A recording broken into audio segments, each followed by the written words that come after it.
सोयाबीनची हमीभाव खरेदी केंद्र ही उशिरा सुरू झाली खरी, पण प्रत्येक ठिकाणी किती मर्यादेपर्यंत सोयाबीन विकता येईल असा शेतकऱ्यांचा प्रश्न होता. जिल्हावार सोयाबीन विक्रीची ही मर्यादा वेगवेगळी असली तरी आता नुकत्याच एका शासन निर्णयाअंतर्गत ही मर्यादा आता वाढवण्यात आली आहे. त्यामुळे एकरी मर्यादा ही अल्पशी असली तरी त्यामुळे सोयाबीन हमीभावानं विकणाऱ्या शेतकऱ्यांना थोडासा दिलासा मिळण्याची शक्यता आहे. नमस्कार, ॲग्रोशिवार न्यूजमध्ये आपल्या सर्वांचं स्वागत आहे. अनेक शेतकऱ्यांचा प्रश्न होता की हमीभाव केंद्र कधी सुरू होणार. आता हमीभाव केंद्र साधारण 700च्या वरती सुरू झाले, पण तिथे बऱ्याच गोष्टी आर्थिक देवाणघेवाण वगैरे अशा बऱ्याच गोष्टी झालेल्या आहेत. त्या संदर्भात परत एकदा स्वतंत्र याच्यात बोलेन असं मी तुम्हाला म्हणालो होतो. तर तो एक भाग झाल्यानं यंदाची खरेदी रखडली आणि अनेकांनी सोयाबीन विकला आणि मग आता ती हमीभाव खरेदी सुरू झाली. पण तरी पण काही शेतकऱ्यांनी सोयाबीन हमीभाव खरेदीसाठी नोंदणी केली आणि त्यांना सोयाबीन हमीभावानंच विक्री करायची आहे. तर त्यांच्यासाठी कुठल्या जिल्ह्यामध्ये किती क्विंटल सोयाबीन विकता येतो, आधी ही मर्यादा किती होती आणि आता किती आहे ते आपण बघूया. माझ्यासमोर यादी आहे, याच्या संदर्भात काही माध्यमांनी बातम्या पण दिलेल्या आहे. आता प्रति एकर प्रति क्विंटल ही मर्यादा आहे. नाशिक जिल्ह्यासाठी आता 11 क्विंटल तुम्हाला सोयाबीन विकता येणार आहे. याआधी 6 क्विंटल तुम्हाला विकता यायचं, आता 11.6 क्विंटल तुम्हाला सोयाबीन विकता येईल. धुळे जिल्ह्यामध्ये 8.44 क्विंटल तुम्हाला विकता येईल एका शेतकऱ्याला हमीभावानं. याआधी 6.60 क्विंटल असंच होतं. नंदुरबारमध्ये 4.99 किंवा 5 क्विंटलच्या जागी आता 5.96 म्हणजे जवळपास 6 क्विंटल विकता येईल. जळगावमध्ये 3.80वरनं ही मर्यादा 10.80 पर्यंत गेलेली आहे. आता मी ही पुढची यादी वाचून दाखवतो म्हणजे आपला वेळ कमी जाईल.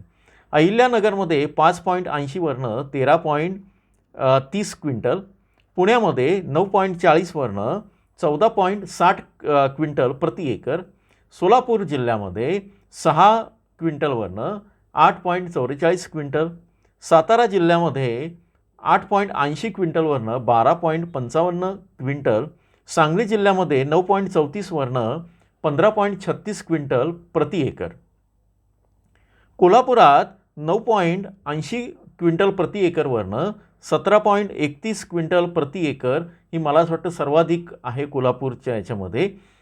अशी मर्यादा आहे. म्हणजे तिथल्या शेतकऱ्यांना तेवढा 17.31 किंवा साधारण 17.25 क्विंटल प्रति एकर सोयाबीन त्यांना विकता येईल. छत्रपती संभाजीनगरमध्ये 4.68 क्विंटल होता, तो आता 8.53 क्विंटल असं झाला आहे. जालन्यामध्ये 6 क्विंटलवरनं 6.43 अशी मर्यादा केली आहे. बीडमध्ये 7वरनं 10.30 क्विंटल अशी मर्यादा आहे. लातूरमध्ये 8.4वरनं 11.1 क्विंटल अशी मर्यादा आहे.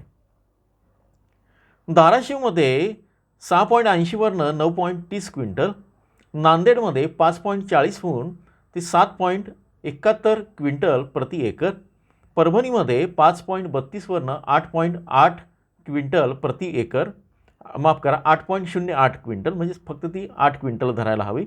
हिंगोलीमध्ये 5.60 क्विंटल प्रति एकरवरनं 7.35 क्विंटल प्रति एकर, बुलढाणा जिल्ह्यात 6.4 क्विंटलवरनं 7.62 क्विंटल प्रति एकर, अकोला जिल्ह्यात 5.80वरनं 7.6 प्रति एकर, वाशिममध्ये 8.16वरनं 9.18 प्रति एकर, अमरावतीमध्ये 6.84वरनं 8.42 प्रति एकर, यवतमाळमध्ये 5.72वरनं 6.52 प्रति क्विंटल, वर्ध्यामध्ये 6.20वरनं 8.53 प्रति एकर, भंडारामध्ये 4.30मधनं 5.89 क्विंटल प्रति एकर, नागपूरमध्ये 3 क्विंटलवरनं 5.61 क्विंटल प्रति एकर आणि चंद्रपूरमध्ये 6वरनं 6.91 क्विंटल प्रति एकर अशी ही मर्यादा आहे. पण ही मर्यादा देताना एक मेख त्याच्यामध्ये अशी आहे की ज्या ठिकाणी सोयाबीनचं उत्पादन जास्त आहे विदर्भामध्ये, तिथे मात्र ती जास्तीत जास्त 5 ते 6 क्विंटल अशी मर्यादा आहे. म्हणजे एका एकराला एका शेतकऱ्याला केवळ 6 क्विंटलपर्यंत किंवा 5-5.5 क्विंटलपर्यंतच सोयाबीन विक्री करता येणार आहे, अगदी मर्यादा वाढवली तरी.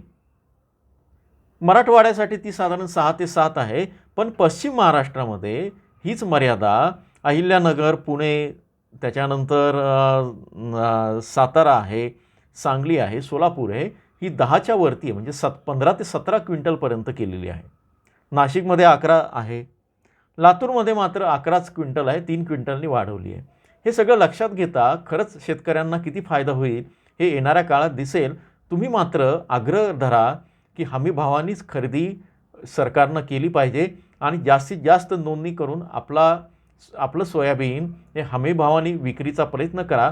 कारण आत्ताचे जे बाजारभाव आहे संपूर्ण महाराष्ट्राचे आज आहे दिनांक 11 डिसेंबर 2025 आणि जे जास्तीत जास्त सरासरी बाजारभाव पोहोचलेले आहेत ते साधारण 4400 रुपयापर्यंत आहेत आणि सरासरीमधले जे किमान बाजारभाव आहे ते साधारण 4000 ते 4100 रुपये आहे. जास्तीत जास्त म्हणजे किमान बाजारभावाने जी खरेदी आज झालेली आहे ती साधारण 3000पासून 3 ते 3500 आणि जास्तीत जास्त बाजारभाव मिळाले साधारण 4600 ते 4700 रुपये. हे सगळं लक्षात घेता हमीभावानं खरेदी सोयाबीन विकणं हे योग्य आहे, शेतकऱ्यांना परवडत आहे. मात्र तिथं जर अडचणीत येत असेल तर तुम्ही एकत्र व्हा, प्रश्न विचारा आणि संघटित होण्याची गरज आहे. अन्यथा या सगळ्या याच्यामध्ये तिथंही भ्रष्टाचार होण्याची शक्यता आहे. जसा नाफेडचा कांदा घोटाळा, NCCFचा कांदा घोटाळा झाला, तसाच प्रकार या सोयाबीनमध्ये पण यंदा झालेला आहे. तो दरवर्षी होतो. यंदा असं सांगण्यात आलं की राजकारणातले काही बडे धेंड आहे, या सगळ्यांनी म्हणजे खरं तर ते अगदीच नाव घेतलं तर तुम्हाला धक्का बसेल, मलाही सांगायला हे वाटेल. पण यांनी काय केलं आहे की यांनी एका केंद्रासाठी साधारण 2 ते 5 लाख रुपये घेतलेले आहेत. एक सोयाबीनचं केंद्र मंजूर करण्यासाठी 2 ते 5 लाख रुपये. ही लाच म्हणा, भ्रष्टाचार म्हणा, हप्ता म्हणा, जे काय असेल ते सगळं याच्यामध्ये. तर ही सगळी लाच टेबलाखालनं त्या पुढाऱ्यांनी, गॅझेटेड पुढाऱ्यांनी, लोकप्रतिनिधींनी आणि त्यांच्या बगलबच्च्यांनी खाल्लेली आहे आणि मगच ते त्या FPOला, सहकारी सोसायटीला ते देत आहेत.